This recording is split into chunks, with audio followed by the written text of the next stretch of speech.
سواء من العيلة والّا برّه العيلة، أنا مش فارضة عليَّ إن أنا أكون تعبانة أو مُجهدة، وحتى لو أنا نايمة في سريري وأنا ليّا وقت إن أنا أرتاح فيه.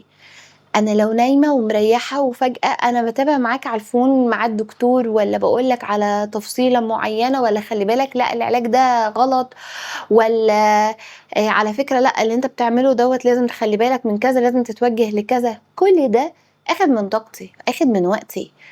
لمّا أنا عملت كل ده ولقيت نفسي كإني ما عملتش، كان الحل الصح إن أنا أكون بعيدة تمامًا.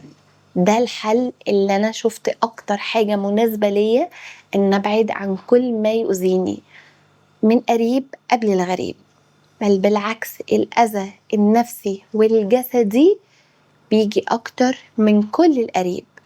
الغريب ده مش مركّز معاك، الغريب مركّز في اللي قريب منّه هو، إنّما أنت بالنسبة له أنت منّك ليه بعيد لبعيد، ما فيش مشكلة ممكن تحصل لك من حد غريب، المشكلة الحقيقية دايمًا بتيجي لك من القرايب، من اللي حواليك.